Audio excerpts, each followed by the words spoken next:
अभी बड़ी अच्छी चर्चा चल रही थी।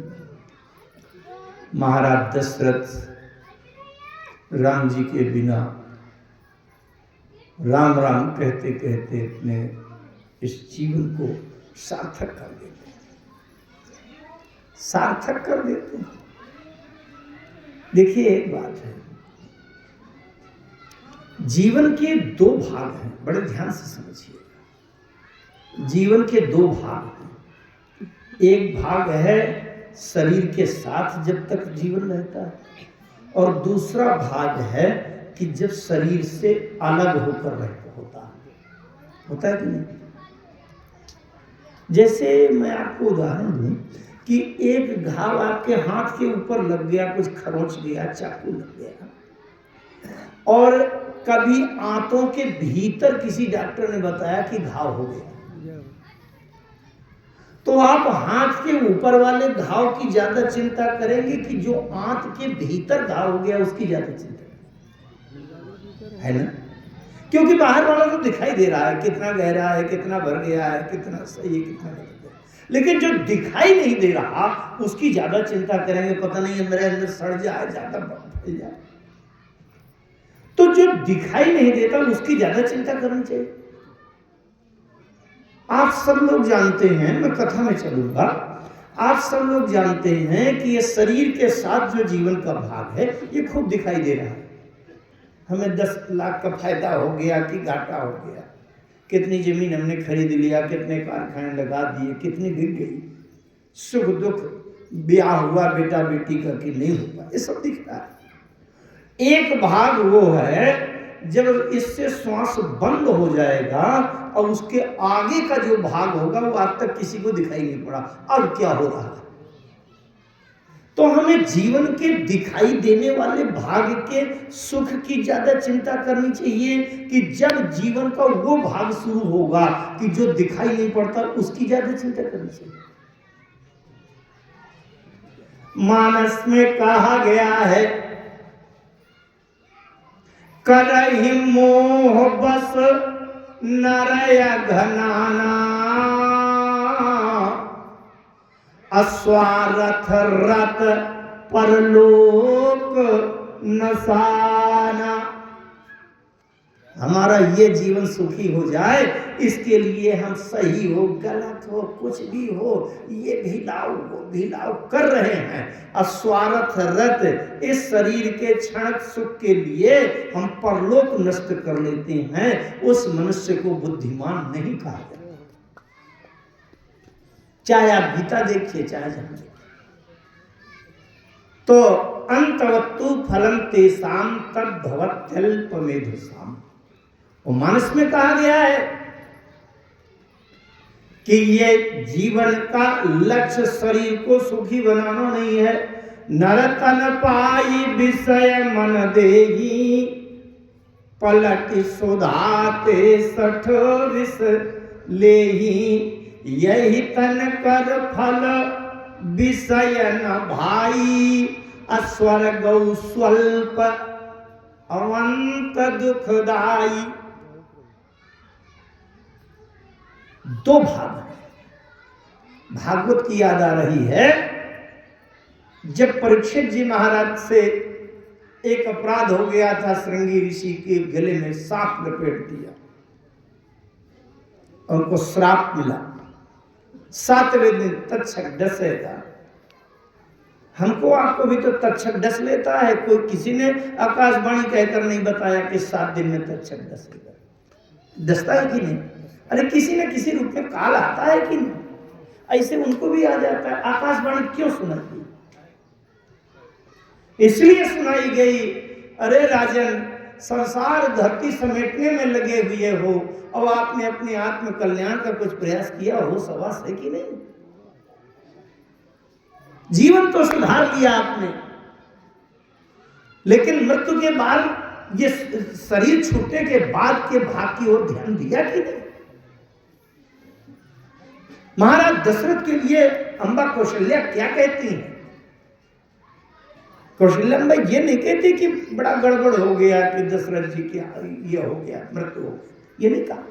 एक शब्द देखे मानस का, गोस्वामी जी की लेखनी केवल कहानी लिखने वाली नहीं है, वेद वेदांतों के सिद्धांत का प्रतिपादन एक एक अक्षर और एक एक मात्रा बिंदी पाई तक में सावधानी है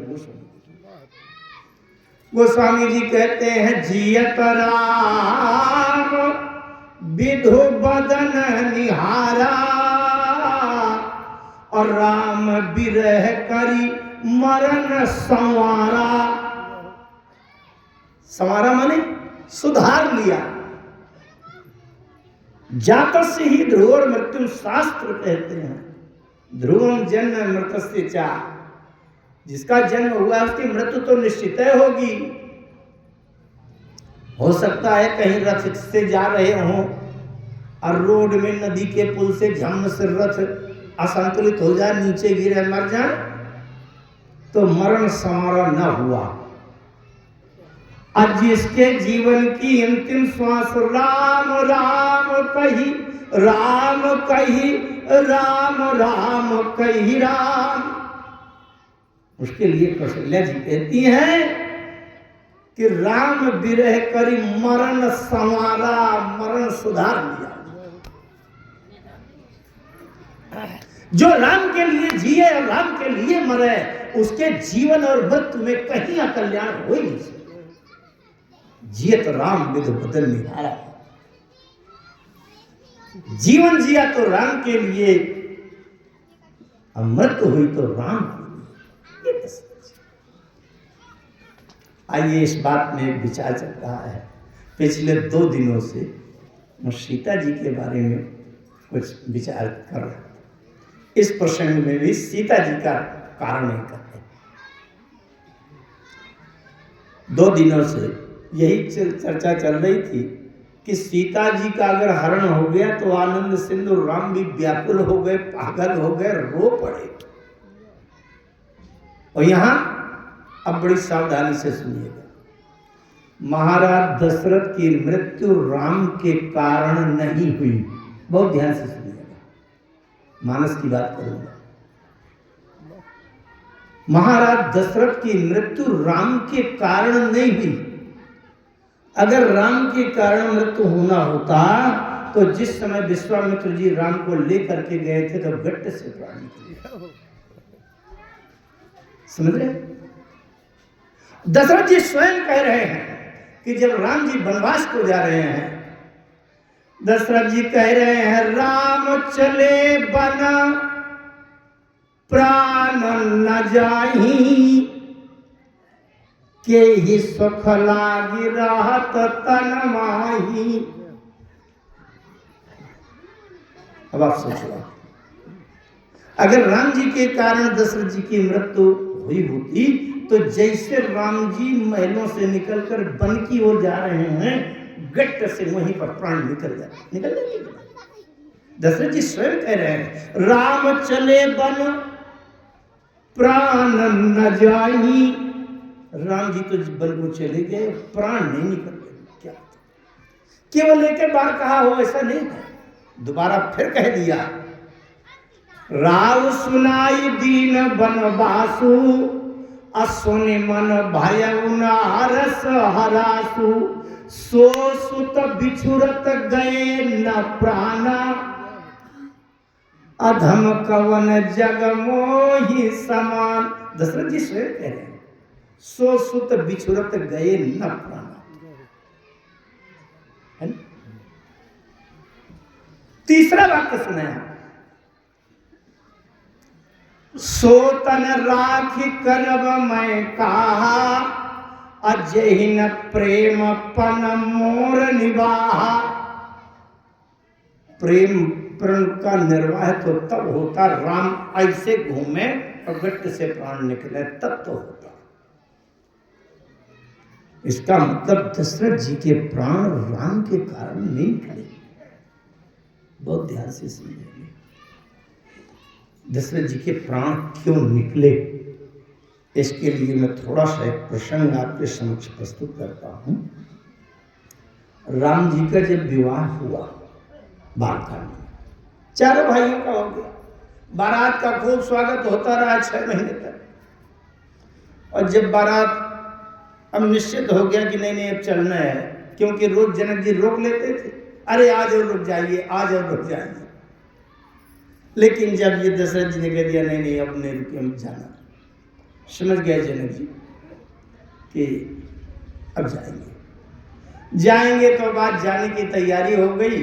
जनकपुर से बारात बहुओं को लेकर के वापस अयोध्या के लिए चलने लगी, और जनक जी अपने बड़े शिष्ट व्यवहार के उसके अनुसार और जनकपुर से काफी दूर तक भेजने आए जनक जी। महाराज दशरथ ने कहा कि फिर ये महिष दूर बड़ी आई, आप तो बहुत दूर आगे भेजने के लिए, आप लौट जाइए, अब हमको जाना।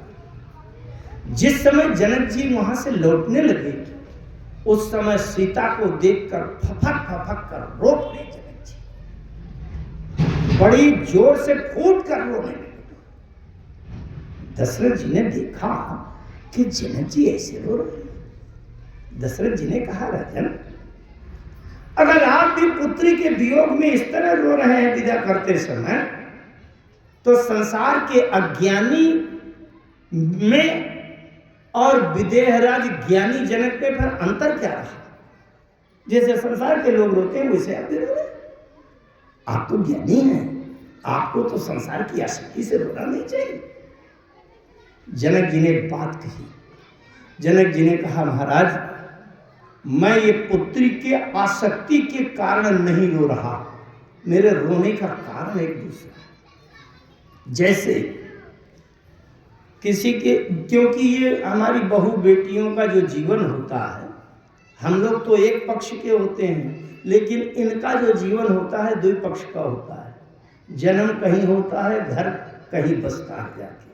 जन्म लेने वाला कुल गोत्र वातावरण रहन सहन परिवार माता पिता भाई दूसरे होते हैं, लेकिन जहाँ इनकी गृहस्थी बसती है वहाँ का कुल गोत्र वहाँ के सब परिवार वाले दूसरे अलग होते हैं। दो जगह से इनका जीवन प्रभावित है। तो जैसे किसी के घर में बहुत अच्छी व्यवस्था राजसी व्यवस्था हो, सुख सुविधा में आपकी बिटिया रह रही हो और किसी कारण से संयोग बस होनहार बस बिटिया का विवाह किसी ऐसे कमजोर परिस्थिति में गरीब स्थिति में अव्यवस्था में कहीं विवाह हो गया, तो घर में तो बड़ी सुख सुविधा थी और वहां जाकर के बड़ा कष्ट दुख अभावग्रस्त संघर्ष करना पड़ा। तो बिटिया बार बार याद करती है, क्या बताऊं, अगर पता होता कि ऐसे घर में आना है तो वहाँ अपने घर में मायके में भी रोज झाड़ू पोंछा खेत खलिहान रोज करती रहती तो आदत बनी रहती। वहाँ तो बड़ा सुखमय जीवन बीता है और यहाँ आकर के स्वयं खेत काटना पड़ रहा है, ऐसी स्थिति हो जाती है। महाराज जनक ने कहा, जनक जी कहते हैं, राजन आज तक मेरी बिटिया मेरी व्यवस्था में रही है, अब आज के बाद दूसरे की व्यवस्था में जा रही है। पता नहीं यहाँ क्या किस वातावरण में पली थी और वहाँ कौन सी स्थिति भोगनी पड़े, और अगर ऐसा कष्ट हुआ तो बिटिया यही कहेगी कि मेरे पिता ने मेरी आदत बिगाड़ रखी है, इसलिए यहाँ बड़ा कष्ट हो रहा है। बस ये सोचकर मुझे दुख हो रहा है कि वहां मेरी सुविधा नहीं पहुंच पाएगी, इसलिए बिटिया को पता नहीं किन परिस्थितियों में रहना पड़े। दशरथ जी ने पूछा, तो क्या स्थिति में आपने रखा है, कौन सी सुख सुविधा दिया है? आप ध्यान दीजिएगा, एक संस्कृत रामायण में बड़ा विस्तार से वर्णन आता है। एक दिन सीता जी सुबह सुबह जब अपने शयन कक्ष से बाहर निकली तो सीता जी की आंखें लाल थी। उनकी माँ सुनैना जी ने देखा। सुनैना जी ने कहा, बिटिया तुम्हारी आज आंखें लाल है, सोई नहीं हो क्या? सीता जी ने कहा, माँ क्या बताऊं, रात भर आज मेरे बिस्तर में कुछ कांटे की तरह चुभता रहा है और इतना ज्यादा चुभता रहा जैसे हमारे आपके बिस्तर में कहीं सुई की नोक नीचे से चुभ रही हो तो नींद नहीं आएगी। तो बोले इतना जोर चुभता रहा कि आज रात भर नींद नहीं आएगी। सुनैना जी ने कहा, आखिर क्या चुभता रहा? बिस्तर उठा करके देखा गया तो क्या निकला, जनक जी की व्यवस्था क्या थी कि रोज एक ट्रक कमल के फूल मंगाए जाते थे, कमल के पुष्प, और कमल के पुष्प के बीच में जो बाल जैसे वो पुंकेसर रहते हैं, उसके ऊपर सिंदूर जैसा थोड़ा सा पाउडर लगा रहता है, जिसको पराग बोलते हैं। कमल के पुष्पों का पराग निकाला जाता था, पराग निकालकर ढेर किया गया और पराग को एक कपड़े में डालकर उसमें ऐसे ऐसे हाथों से रगड़कर कपड़ छन किया जाता था कि पराग में से बिल्कुल बारीक पाउडर कपड़े के नीचे गिरे और वो पराग कणों का कपड़छन किया हुआ पाउडर सीता जी के बिस्तर में बिछाया जाता था। उसके ऊपर बड़ी मुलायम मखमली चादर बिछाई जाती थी, उसके ऊपर सीता जी सोती थी। उस दिन क्या हुआ था, जब कमल के पुष्प के पराग को कपड़े में छान रहे थे तो कमल के पुष्प का पराग का एक कण बिना छने कपड़े के ऊपर से उचटकर नीचे गिर गया था, जो छने हुए पाउडर के साथ में मिश्रित हो गया था। और जब वो पाउडर बिछाया गया तो कमल के पुष्प के पराग का कण सीता जी के शरीर में इतना जोर चुभता रहा जैसे कंकड़ कांटा चुभ रहा हो, जिसके कारण रात भर नींद नहीं आई। महाराज जनक ने सीता जी की सुकुमारता का जब जैसा वर्णन किया, महाराज दशरथ जी का हृदय भर गया, गदगद हो गया। दशरथ जी को भी इतने राजा से ठाट बाट पर थोड़ा सा गर्व था। उन्होंने वचन दे दिया, राजन इस बात को सोच करके आप रोइए नहीं, मैं भी तो कुछ हूं। मैं तुम्हें वचन देता हूं कि जिस सुख सुविधा से तुमने सीता को अपने यहां रखा है, मैं उससे 100 गुना ज्यादा सुख सुविधा में अपने यहां रखूंगा। मैं वचन दे रहा हूं और मैं रघुकुल रे सदा चली आई, प्राण जाएंगे वचन। जनक जी को धैर्य हो गया कि अगर महाराज दशरथ ने वचन दिया है तो अब मेरी सीता सुखी रहेगी। बारात को, बहुओं को लिवा करके जब वापस अयोध्या लौटे महाराज दशरथ ने कौशल्या जी से कहा, महारानी मैं तुमसे बिना पूछे हुए महाराज जनक को एक वचन दे आया और वो वचन तुम्हारे सहयोग के बिना पूरा नहीं होगा। अच्छा, जैसे आप लोग बड़े भाव में आ जाएं और 5 पंडितों को कल भोजन के लिए यहीं से निमंत्रण करके चले जाएं, महाराज 5 पंडित जी आ जाइएगा, हमारे यहाँ भोजन होगा। अब देवी जी से आपने नहीं पूछा और घर में गए, वो आपने कहा 5 पंडितों को हम भोजन के लिए निमंत्रित कर आए हैं और उन्होंने तवा चिमटा फेंक दिया, तुम जानो तुम्हारे पंडित जाने, मेरे बस का नहीं है भोजन बनाना। अब बताओ आप वचन निभा पाएंगे? महाराज एक बात ध्यान से सुनो, महाराज दशरथ ने कौशल्या जी से कहा, महारानी मैं जनक जी को एक वचन दे आया हूं और वो वचन की पूर्णता तुम्हारे सहयोग के बिना नहीं हो पाएगी। कौशल्या जी ने कहा, महाराज अगर आप वचन दे आए हैं और मेरे प्राण लगाने पर भी आपके वचन पूरे हो जाएं तो यह शरीर और शरीर के प्राण आपके वचनों के लिए न्यौछावर हैं, बताइए कहां प्राण लगाना। दशरथ जी ने कहा कि जनक जी ने बड़ा सीता जी की सुकुमारता का वर्णन किया था और ये बताया था कि कमल के पुष्प के पराग कणों के कपड़ छन को बिछा करके उसके ऊपर सीता जी को शयन कराते थे। तो मैं तो कहता हूं उससे भी ज्यादा 100 गुना मैंने सुख सुविधा में दूंगा, तो उससे ज्यादा 100 गुना सुख सुविधा वाली केवल एक ही जगह है। कहां? बधू लड़कनी पर घर आई, राखो पलक नैन की नाई। उससे 100 गुनी ज्यादा सुख सुविधा की एक ही जगह होती है।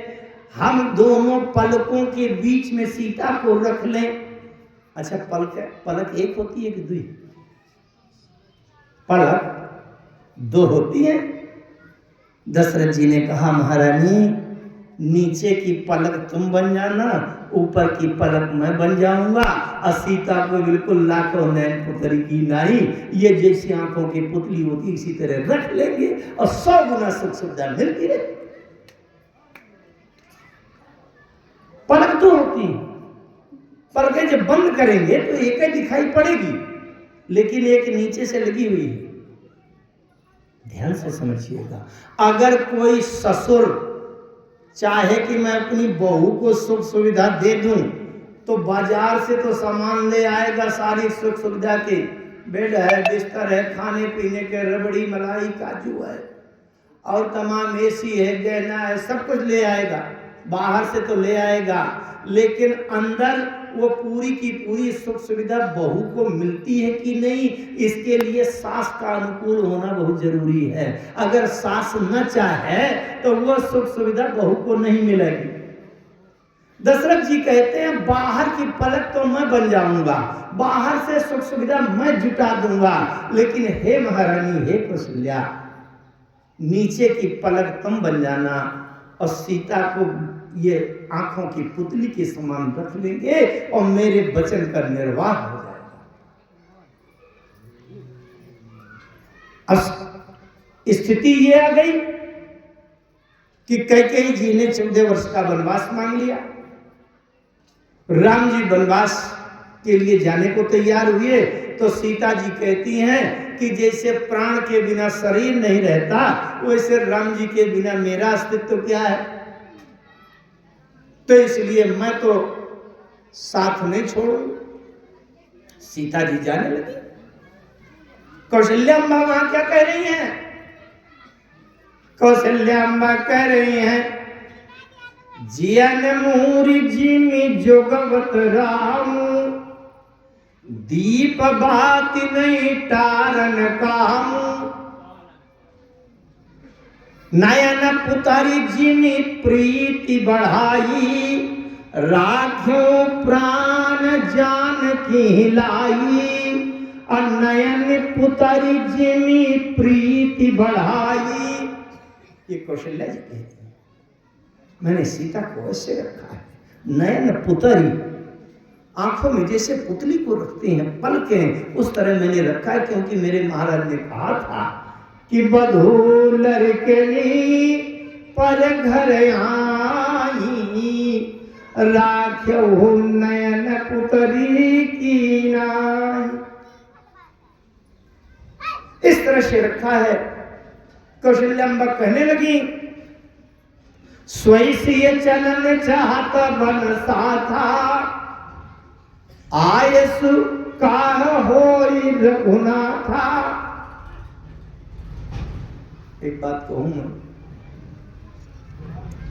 जब बिटिया का विवाह होता है, अरे माताएं बिटिया को विदा करती हैं, विदा करते समय या 1-2 दिन पहले से माताएं चुपचाप कान में बिटिया को सिखा देती।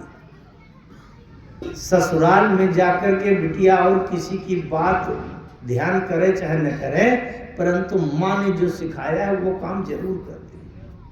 आजकल की माताएं चुपचाप कह रही थी, बिटिया अपना जेवर आभूषण संभाल के रखना, जाते ही पूरी संपत्ति अपने हाथ में ताला चाबी कर लेना, बता वही करती है। लेकिन जब सीता जी को विदा करने लगी सुनैना जी,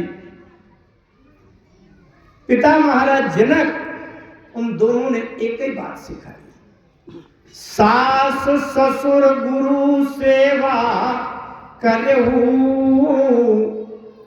धर्म का बहुत बड़ा निरूपण है इस पंक्ति में, बहुत ध्यान दीजिए, बड़ी बारीकी से। सास ससुर गुरु, गुरु का मतलब होता है बड़े बुजुर्ग। अब गुरु का वो भी अर्थ होता है जो हमको परमात्मा से मिलाने का मंत्र देते। तो सुनैना जी ने कहा, सीता सास ससुर, ये सब घर के बड़े बुजुर्ग हैं, सास ससुर गुरु बड़े लोग, जेठ जेठानी जो भी हो, सबकी सेवा करना। परंतु एक स्थिति ऐसी आ सकती है, आप जीवन में व्यवहारिक पक्ष से समझ लेंगे, मैं ज्यादा नहीं कहूंगा, थोड़ा संकेत करूंगा, कि अगर बहू सास ससुर की सेवा कर रही है, घर के और सयाने बुजुर्गों की सेवा करने उनके कमरे में जाती है। अब पति को ही अच्छा नहीं लगता कि तुम जा रही हो समय बेसमय ससुर के जेठ के कमरे में जा रही हो, तो कहते हैं पति रुख लखी आयसु अनुसरे हो, धर्म की बहुत बारीक मीमांसा हो। बेटी यद्यप तुम्हारा धर्म है, कर्म है कि बड़े बुजुर्ग घर के सास ससुर सबकी सेवा करो, लेकिन तुम्हारा जीवन पार होगा पति से। अगर पति की इच्छा नहीं है कि तुम ससुर जी के कमरे में जाओ और उनकी सेवा करो, समय बेसमय जाओ, तो पति रुख लखी आयसु अनुसरे हो। अगर पति की इच्छा दूसरी हो तो जैसा पति की इच्छा हो, जैसी पति की आज्ञा हो, वैसा पालन करना। क्यों? क्योंकि जीवन का निर्वाह सास ससुर से नहीं होगा, वो तो केवल एक व्यवहारिक शिष्टाचार है। तुम्हारे जीवन का निर्वाह पति से होगा, तो कहीं पति से विरोधाभास न होने पावे, ये ध्यान देना। इसलिए पति रुख लखी आयसु अनुसरे। अच्छा, एक बात मैं और बीच में सम्मिलित कर दूं। मैं वो विषय तो लिए हूं कि दशरथ जी की मृत्यु क्यों हुई, उसका निरूपण कर ही रहा हूं। एक बात मैं और जोड़ दूं, धर्म दो प्रकार के होते हैं। धर्म दो प्रकार के होते हैं, एक देह धर्म, शरीर का धर्म। अच्छा, देह धर्म का ये उद्देश्य है कि शरीर से संबंधित कर्तव्य पूरे करें। शरीर का हमारा जन्म हुआ है, कोई न कोई माता पिता होंगे, भाई बंधु होंगे, उनके प्रति जो हमारा कर्तव्य है उसको पूरा करें। शरीर तो देश, जाति, वर्ण, अवस्था, संबंध से जुड़ा है। तो शरीर, जैसे शरीर से पुत्र को पिता की आज्ञा का पालन करना चाहिए, समझ रहे? शिष्य को गुरु की आज्ञा का पालन करना चाहिए कि नहीं? लेकिन ऐसे उदाहरण आए हैं कि एक पुत्र ने अपने पिता की बात नहीं मानी, एक शिष्य ने अपने गुरु की बात नहीं मानी। अरे बात मानना तो दूर, महाभारत के युद्ध में जब अर्जुन ने देखा कि मुझे किसके ऊपर बाण चलाना है, तो सामने गुरु जी द्रोणाचार्य खड़े थे।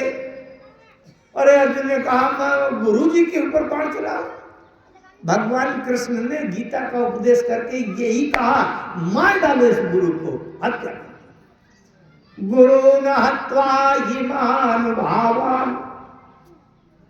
क्यों? ध्यान से समझिएगा, दो प्रकार के धर्म होते हैं। एक होता है देह धर्म और एक होता है आत्मा का धर्म, जीव धर्म। बहुत ध्यान से समझिए। देह धर्म से पुत्र का धर्म है पिता की आज्ञा का पालन करे। लेकिन एक पुत्र है, विश्वविख्यात है, आप सब लोग जानते हैं, और उस पुत्र ने अपने पिता की आज्ञा नहीं मानी। पुत्र कौन है? प्रहलाद, और पिता है हिरण्यकश्यप।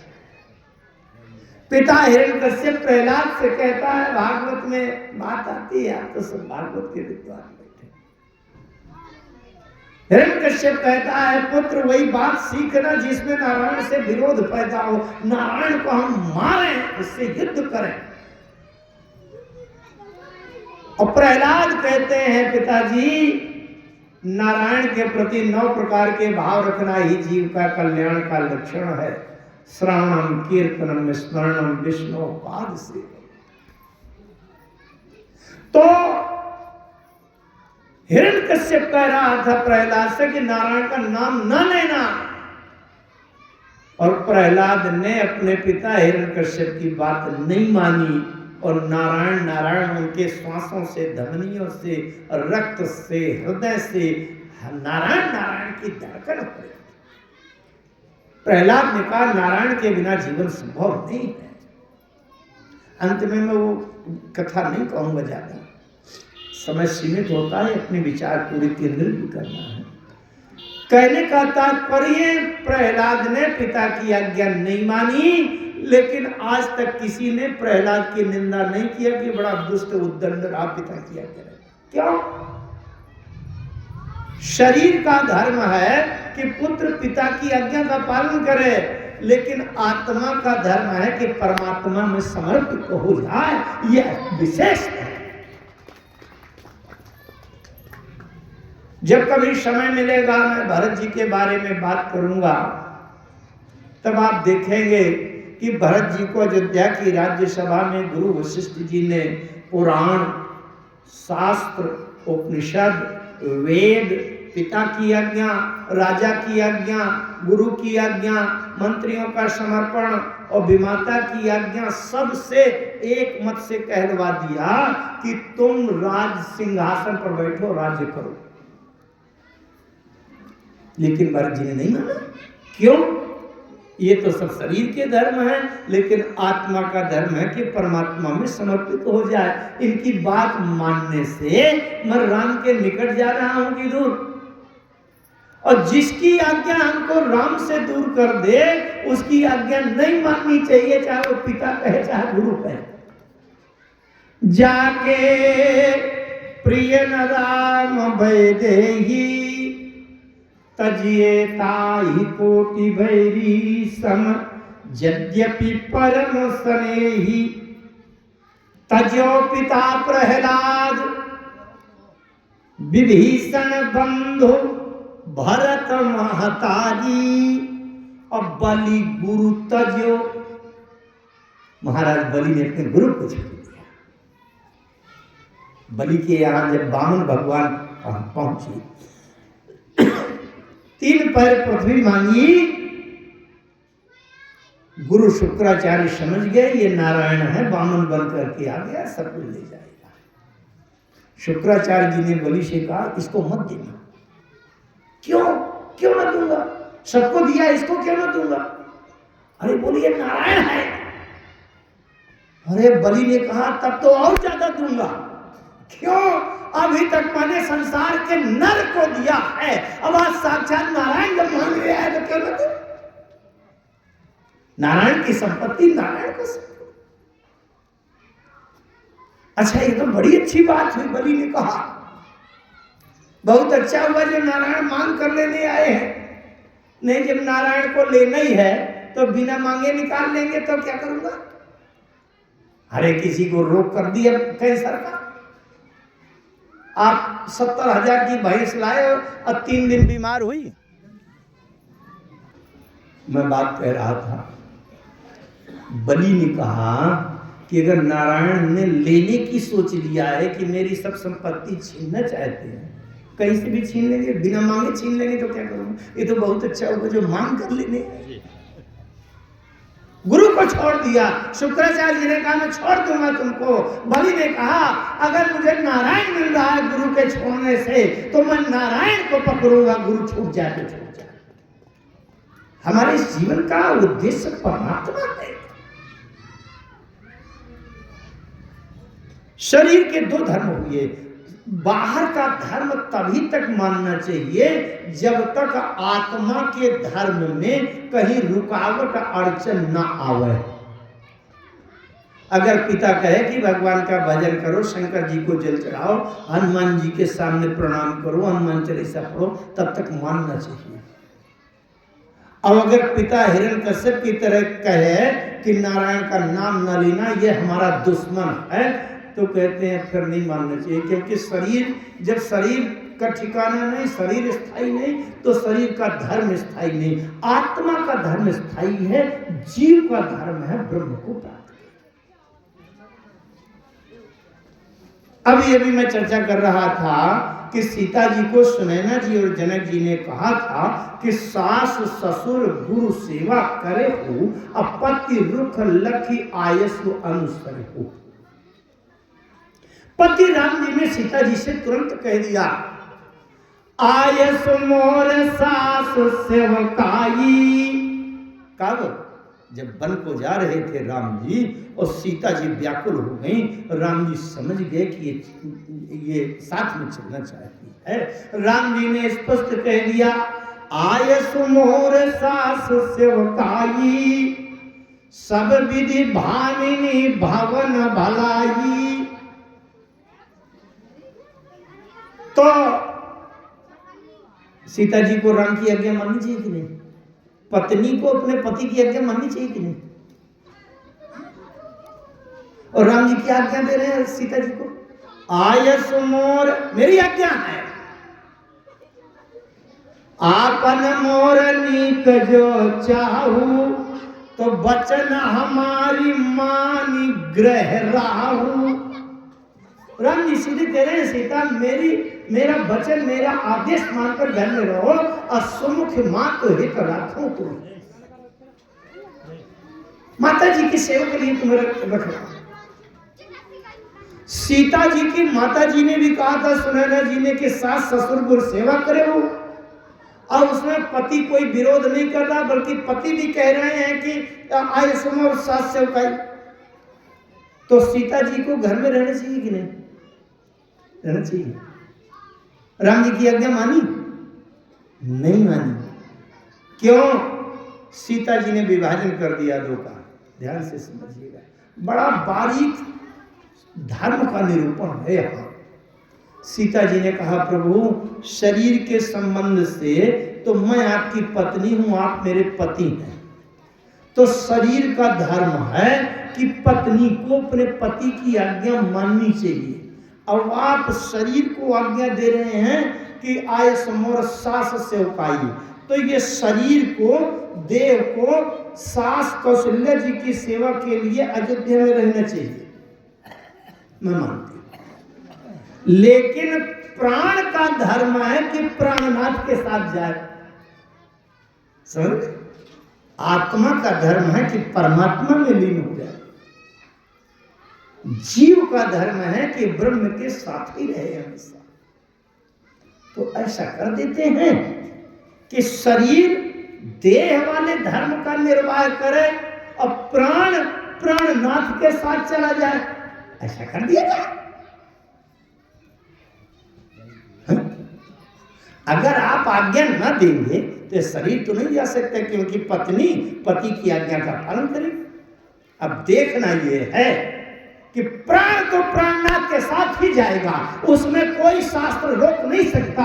अब देखना यह है कि कीर्तन प्राण की केवल प्राण। अगर पति अपने पति के शरीर को साथ ले चलने की अनुमति आज्ञा दे देगा तो शरीर भी चला जाएगा, और अगर नहीं देगा तो शरीर यहीं पड़ा रहेगा, प्राण निकलकर प्राणनाथ के साथ जाएगा। दोनों धर्म अलग अलग अपना अपना पालन करें। अब बिना प्राण के शरीर सास की सेवा कर पावे तो करे, न कर पावे तो पावे। बस कीर्तन प्राण, शरीर का धर्म अलग है और प्राणों का धर्म अलग है। शरीर का धर्म है कि पत्नी अपने पति की आज्ञा माने तो पत्नी रहे, शरीर रहे। और प्राण का धर्म है कि प्राणनाथ के बिना नहीं रह सकता। तो कीर्तन प्राण की केवल प्राणा, अब विधि कर तब कछु जात न जाना। राम जी ने देखा और देखी दशा रघुपति जिय जाना, और हठी राखे नहीं राखी प्राणा। राम जी ने साथ लिवा लिया, वो चले गए बन। जैसे बनकुल गए, दशरथ जी ने सुमंत जी को बुलाया। बड़ी अच्छी चर्चा चल रही थी। सुमंत जी से कहा, लै रथ संग सखा तुम जाऊ। अरे सुमंत, तुम रथ लेकर के चले जाओ। रथ लेकर चले जाओ? क्यों? वो तो वनवास मिला है, तापस वेश विशेष उदासी, 14 वर्ष राम वनवास। तो दशरथ जी ने कहा, सुमंत इसलिए चले जाओ, मैं इसलिए भेज रहा हूं, ध्यान से समझना, एक एक शब्द कहाँ उसका अर्थ जा रहा है। दशरथ जी कहते हैं, सुमंत जी सुठी सुकुमार कुमार दो, जनक सुता सुकुमारी, ध्यान दीजिएगा, जनक सुता सुकुमार। जनक सुता माने सीता में, लेकिन जनक सुता माने जनक की बिटिया सुकुमार है। तो दशरथ जी को जनक की पुत्री कहना चाहिए यहाँ क्या? अपनी बहू नहीं कहना चाहिए क्या? मेरी बहू बहुत सुकुमार है। सुता माने पुत्री, जनक की पुत्री बड़ी सुकुमार है। इसका मतलब दशरथ जी को वो याद आ गई जो जनक जी ने कहा था कि मैंने अपनी बिटिया को इस तरह से रखा है कि कमल के पुष्प के पराग कणों को कपड़ छन करके और उसको बिछा करके सहन उसका बिस्तर बनाया जाता था। ये जनक की बिटिया है, जनक सुता सुकुमार। मेरी बहू तो बाद में बनी है, राम की पत्नी तो बाद में बनी है, लेकिन जनक की पुत्री है ये, और जनक की पुत्री के रूप में मैंने इसके सुकुमारता का वर्णन सुना। सोठी सुकुमार कुमार दो जनक सुता सुकुमारी, रथ चढ़ाई दिखराई बन, अब फिर हो गए दिन चारी। इसलिए इनको रथ में बिठाओ और 4 दिन जंगल का केवल दृश्य दिखा देना, तो केवल दिखाने भर से इनके 14 साल जंगल में रहने वाला वो अनुभव आ जाएगा और वही कष्ट हो जाएगा। 4 दिन में घुमा फिरा के ले आए। फिर हो गए दिन चारी। सुमंत जी ने पूछा महाराज दशरथ से, धीरे से कान में कहा, महाराज आपको लगता है विश्वास से कि 4 दिन में लौटेंगे? आपको भीतर से लग रहा है कि 4 दिन में लौट जाएंगे? जब 14 वर्ष का वनवास मिला है तो 4 दिन में लौटेंगे? रथ चढ़ाई दिखराई बन, फिरे हो गए दिन 4 दिन में लौटे। आपको लगता है कि 4 दिन में लौटेंगे? दशरथ जी ने एक बार प्रयास किया था। क्या प्रयास किया था? जब कैकेयी जी ने 14 वर्ष का वनवास मांगा, दशरथ जी का हृदय एकदम धड़कने लगा। दशरथ जी ने सोचा कि अब संसार का कोई इसको संभाल नहीं पाएगा, केवल एक ही है जो इस स्थिति को संभाल सकता है। और वो कौन? बोले, सोमेरी महेश का है निहोरी, अब विनती सुनो सदा शिव मोरी, आशुतोष तुम अवधरदानी, आरती आरहु दीन जन जानी। आशुतोष क्या है? आशुतोष मन क्या होता है? मानस के शब्दों का अर्थ जानना बहुत जरूरी है। आशु मन क्या होता है? सुन गिरजा क्रोधानल जासु, जारई भुवन चारि दस आसु, लागहि शैल वज्र तन तासु, खंड खंड हुई फूटहि आसु। आशुतोष, मैं आशु शब्द बता रहा हूं। आशु माने होता है शीघ्र, तत्काल, तुरंत। जैसे जो बोलते बोलते वहीं पर कविता बना ले उसको कहते हैं आशु कवि। आशु माने तुरंत कविता बनती जाती है, निकलती जाती है। आशु, आशु माने तुरंत, तत्काल हुआ ही। आशुतोष क्यों कहते हैं? बोले शंकर जी तुरंत प्रसन्न हो जाते हैं। आए है, जरा सा समर्पण करो, आप हृदय से तुरंत प्रसन्न होते हैं। शंकर जी ने कहा लंबे अनुष्ठान वाले देवी देवता को मनाना कठिन है। अरे राम जी वो कैकेयी हट किए पड़ी है, राम जी जंगल जाने के लिए प्रतिबद्ध हैं, और अगर 11 दिन वाला अनुष्ठान कोई रखेंगे तो 11 दिन के पहले तो फेल हो जाएगा। इसलिए जो जिसको लंबा अनुष्ठान न करना पड़ा है, तुरंत जो प्रसन्न होते हैं उनको जल्दी सुमरन करें। आशुतोष तुमय अवधरदानी। और अवधरदानी मैंने देखते समय ये नहीं देखते कि ये देना मेरी हैसियत का है कि नहीं है। कोई कुछ भी मांगे अवधरदानी, विचार नहीं करते, हाथ लाभ घाटा मुनाफा नहीं देखते। विनय पत्रिका में बड़ी अच्छी बात आई है, ब्रह्मा जी कह रहे हैं पार्वती जी से, बावरो रावरो ना हो भवानी। अरे बड़ा अच्छा पद है, लेकिन अब समय नहीं है उसका, वो नहीं कर दिया। जिनके भाल लिखी लिपि मेरी सुख की नहीं निशानी, और 3 रंकन को नाक संवारता हूं आयो नक बानी। जिनके भाग्य में सुख का लेस मात्र नहीं लिखा, उन ऐसे फकीरों को, गरीबों को, भिखारियों को स्वर्ग देते देते मैं नाक में दम आ गई है। ये भोलेनाथ उनको भी स्वर्ग पहुंचाए पड़े। आइए यहां देखिए बात। महाराज दशरथ ने आशुतोष तुम अवधरदानी आरती हरहु दीन जन जाय। दशरथ जी की प्रार्थना हुई कि भोलेनाथ प्रकट हो गए सामने प्रत्यक्ष। जहां भगवान शंकर सामने आ जाएं वहां फिर कोई असंभव बात रह जाएगी। शंकर जी ने कहा बोलो महाराजन दशरथ, बोलो क्या चाहिए, क्यों बुलाया तूने? प्रकट हो गया आगे। बोले तुम प्रेरक सबके हृदय, आप तो प्रत्येक जीव के हृदय में प्रेरणा देते हैं भोलेनाथ, हे त्रिलोकीनाथ। शंकर जी ने कहा बताओ किसकी बुद्धि बदल दूं? दशरथ जी ने कहा राम जी के पास एक प्रकार की बुद्धि बिल्कुल नहीं है, दूसरे प्रकार की तो है लेकिन एक प्रकार की बुद्धि बिल्कुल नहीं है। शंकर जी ने कहा राम जी के पास बुद्धि नहीं है? बोले हाँ मैं बता रहा हूं।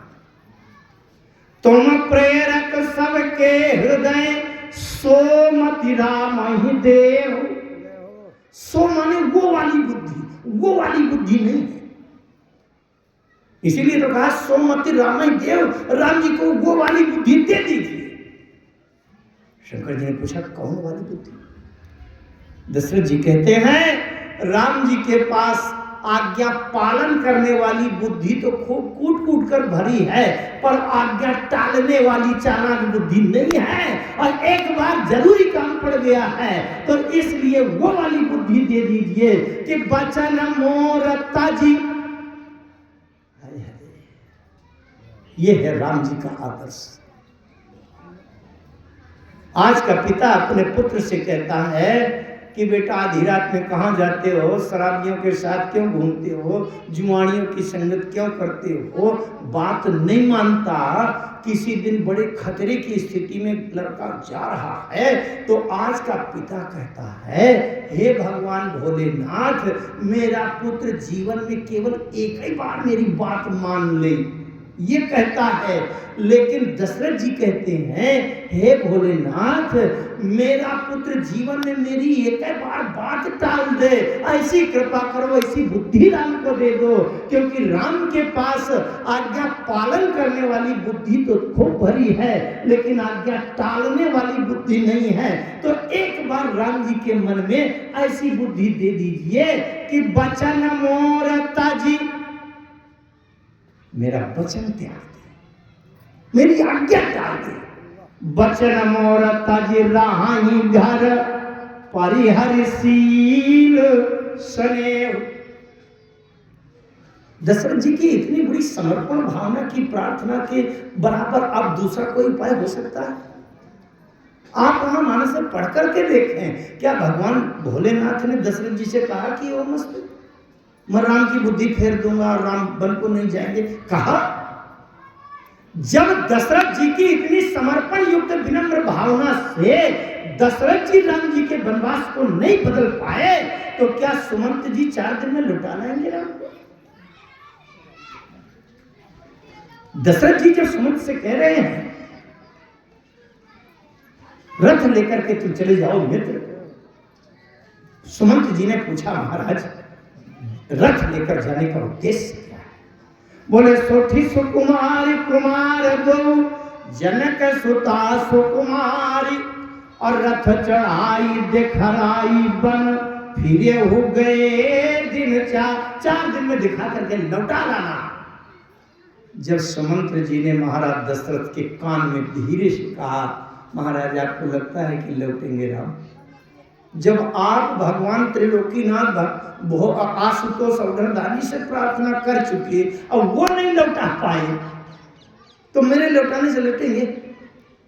दशरथ जी ने कहा नहीं लौटेंगे, नहीं लौटेंगे, मुझे पता है वो नहीं लौटेंगे। तो फिर सुमंत जी ने पूछा फिर मुझे क्यों भेजे? बड़े ध्यान से सुनिए चुपाई। जाओ नहीं फिर ही धीर दो भाई, सत्य संध दृढ़ व्रत रघुराई। मुझे पता है वो नहीं लौटेंगे, मैं उसके आगे का विकल्प बता रहा हूं जो मुख्य उद्देश्य है।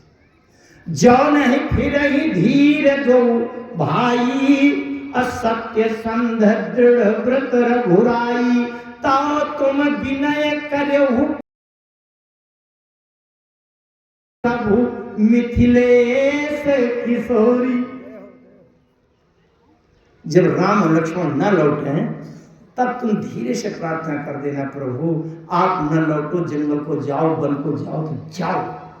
लेकिन यहाँ पर सीता जी को राम की पत्नी और दशरथ जी की बहू के रूप में नहीं, दशरथ जी ने क्या कहा है कि फेरिय प्रभु मिथिलेश किशोरी। शब्दों पर ध्यान दीजिएगा, वो शब्द दशरथ जी कहते हैं सुमंत जी, ये मिथिलेश माने महाराज जनक की किशोरी है, उस पर केवल तुम्हारा अधिकार नहीं है, केवल मेरा अधिकार नहीं है। मिथिलेश किशोरी, मिथिलेश माने जनक जी की बिटिया है, उस जनक की पुत्री को लौटा देना। अगली चौपाई पर ध्यान दीजिएगा, महाराज दशरथ के प्राण छोड़ने का कारण, यही विधि करहु उपाय कदम्बा, अब फिरये तौ होय प्राण अवलंबा। समझ रहे? दशरथ जी स्पष्ट कह रहे हैं सुमंत जी, प्रयास कर लेना, अगर सीता केवल लौटी आवे, राम जी जाए तो जाए, अगर सीता केवल लौटी आवे, यही विधि करे हो उपाय कदम्बा। कदम्बा माने कदाचित, शायद, कहीं प्रयास करते करते अगर सीता फिरे, सीता केवल लौटी आवे तो फिरे तो होए प्राण अवलंबा। अगर सीता लौटी आवे तो मेरे प्राण शरीर को नहीं छोड़ेंगे। बस इसका मतलब दशरथ जी कह रहे हैं कि राम भी चला जाए तो मेरे जीवन को खतरा नहीं है, अगर सीता लौटी आवे तो मेरे प्राण बच जाए। अगर सीता नहीं लौटी तो नाहि तमोर मरण परिणामा, कछु न बसाई भय विधि बाना। राम को नहीं लौटाया जा सकता, जब शंकर जी नहीं लौटा पाए कौन लौटाएगा? लेकिन प्रयास कर लेना सुमंत जी, प्रयास करके देख लो, अगर सीता लौटी आवे तो मेरे प्राण का सहारा बन जाएगा। 14 साल तक मेरे प्राण इसी शरीर में बने रहेंगे। और नाही तक मतलब ये अंतिम प्रयास है। अगर सीता नहीं लौटी तब मोर मरण परिण, उसके परिणाम में यही है कि मेरी मृत्यु निश्चित है। तो निश्चित मृत्यु होने का अंतिम कारण क्या है? सीता। अगर सीता लौटी आती तो दशरथ जी कह रहे हैं ये विधि करे उपाय कदम्बा, अब फिरे तो होए प्राण अवलंबा। अब व्यवहारिक पक्ष लीजिए आप। दशरथ जी वचन देकर के आए थे, किसको? जनक जी को, कि जितनी सुख सुविधा में आपने रखा है उससे 100 गुना ज्यादा सुख सुविधा में रखूंगा। अब दशरथ जी ने सोचा इतनी बड़ी घटना हो रही है और रिश्तेदार हैं, समधी हैं, आज न सही 10 दिन बाद सही, 2 महीना बाद सही, 6 महीना बाद सही, कभी न कभी पता चलेगा कि भैया अयोध्या में तो बड़ा तहस नहस हो गया। तो रिश्तेदार समधी के किसी आपत्ति संकट में मिलने आएगा कि नहीं? दशरथ जी ने सोचा जनक जी को पता चलेगा और जनक जी मिलने आएंगे, और मिलने आएंगे तो जब मेरे सामने मुंह से मुंह, चेहरा से चेहरा सामने होगा तो जनक जी कहेंगे क्यों महाराज, आप वचन देके आए थे कि तुम्हारे यहाँ से 100 गुना ज्यादा सुख सुविधा में तुम्हारी बिटिया को रखूंगा, तो मैं जरा देखना चाहता हूं कि मेरी बिटिया कितने सुख में रह रही है। उस समय मैं जनक जी को मुंह कैसे दिखाऊं? संभावित कहाँ अपजस लाहू, अमरन कोटि समदारुण दाऊ। संभावित बने प्रतिष्ठित, शानदार, इज्जतदार सत्यवादी के लिए अगर उसको अपजस लग जाए, कलंक लग जाए, तो मरण कोटि सम, ये मरने से करोड़ों गुना ज्यादा उसको कष्ट होता है। इसलिए जनक जी आवे और जनक जी ये कहे कि मेरी बिटिया कहाँ है, जरा सुख सुविधा में मैं देखूं, कहाँ सोती है, क्या खाती है। उस समय मैं जनक जी को मुंह कैसे दिखाऊंगा, तो मैं मुंह दिखाने लायक नहीं हूं। इसलिए सीता के ना लौटने पर दशरथ जी ने सोचा कि अब दूसरा कोई विकल्प नहीं है, राम वेश हो गए। अच्छा, इसको केवल ये न समझिएगा कि केवल भावुकता है मित्रों, बहुत ध्यान से समझिए। ये धर्म शास्त्रों के अध्यात्म का सिद्धांत और दर्शन है, उसकी भी मैं बात थोड़ी सी करूंगी। राम जी के दो विकल्प हैं मानस में, बहुत ध्यान से समझिएगा। अगर आप राम को पाना चाहते हैं, राम से मिलना चाहते हैं, और कोई ये कह दे कि राम तो उपलब्ध नहीं है और राम जी के बदले में किसी से काम चला लो, तो राम जी के दो विकल्प हैं। राम का एक विकल्प है, बस 5-7 मिनट में मैं अपनी बात पूरी कर रहा हूं, आप लोग विचलित न हो। समय कितना हो गया? 5:15 हो गए। अरे 5 मिनट की बात कर रहा हूं। राम जी का एक विकल्प है सीता, और राम जी का दूसरा विकल्प है भरत। राम और सीता तत्वतः एक है, और व्याख्या करता, लेकिन समय बहुत हो गया है, इसलिए केवल एक दोहा से स्मरण कराऊंगा। गिरा अरथ जल बीच सम, कहियत भिन्न न भिन्न, बंदौ सीता राम पद, जिनहि परम प्रिय खिन्न। जो सीता है वही राम है, जो राम है वही सीता है। व्याख्या करता अभी, लेकिन अब वो नहीं करूंगा। और भरत जी जब लक्ष्मण जी चलने को तैयार थे, तब राम जी ने कहा है कि भावन भरत रिपुसूदन नाही। जब विश्वामित्र जी राम जी को लिवा करके गए थे, तब यहाँ अयोध्या में भरत जी थे, और राम जी अगर कहीं जा रहे हैं, भरत जी हैं, तो राम जी का दूसरा पूर्णतम विकल्प है भरत। अगर भरत हैं तो अनिष्ट हो नहीं सकता, इसलिए राम जी निश्चिंत होकर चले गए थे।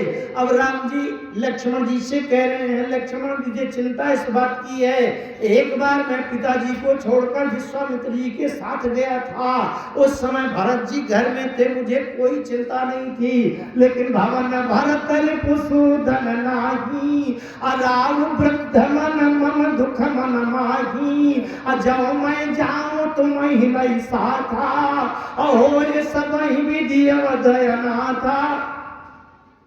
तात्पर्य ये है कि राम जी के बिछड़न में भी दशरथ जी के प्राण बच सकते थे, अगर सीता लौटी आती तो। सीता माने भक्ति। दशरथ जी का तात्पर्य है, जिस जीवन से हृदय से भक्ति चली जाए, भक्ति दूर हो जाए, तो बोले जिन हरि भगति हृदय नहीं आनी, तो जीवत सब समान तेई प्राणी। सब कुछ चला जाए, ज्ञान और ये सब कुछ चला जाए, लेकिन हृदय में राम जी के प्रति समर्पण भाव बना रहे, यही जीवन का अंतिम तत्व है और जीवन का उद्देश्य है। मित्रों, मैं 2 दिन से भक्ति के बारे में चर्चा कर रहा था कि राम जी ने सबरी जी से पूछा था कि जनक सुता कई सुधी भामिनी, तो सीता को तो सभी ढूंढ रहे हैं, वो चाहे दशरथ जी हों तो सीता के कारण उनके प्राण जा रहे हैं, कह तो रहे हैं राम राम कही, लेकिन उसी राम में सीता समाई हुई है। तो गिरा अर्थ जल बीच सम कहिए तो भिन्न भिन्न। तो इस प्रकार से सीता माने भक्ति हमारे जीवन का अंतिम लक्ष्य है, और राम जी की कृपा से, कथा से, रामचरण रति जो चाहे अथवा पद निर्वाण, भाव सहित सोये कथा करौ श्रवण पुटपान, मुनि दुर्लभ हरि भगति नर, पावहि बिनहि प्रयास, अजेय कथा निरंतर, सुनहि मानि विश्वास। आप लोग बड़ी एकाग्रता से राम जी की कथा सुनते हैं। मुझे पूरी आशा है, प्रभु से प्रार्थना करता हूँ, प्रभु जो राम कथा सुनने में इतनी श्रद्धा निष्ठा से बैठे हैं, उनके हृदय में आप अपनी भक्ति अवश्य दे दीजिएगा। और प्रार्थना करता हूँ कि इस कुसली की धरती में, इस जगह पर राम कथा कभी बंद ना हो, जब तक सूर्य चंद्रमा चमके तब तक ही कथा। आज अंत में आइए, अब मुझे आज तक का ही समय था, अब कथा मंच से उतरकर मुझको यात्रा वापसी की करनी है। 2 बार भगवान ने समर्पण करें, बाण को। हरि शरणम हरि शरणम हरि शरणम हरि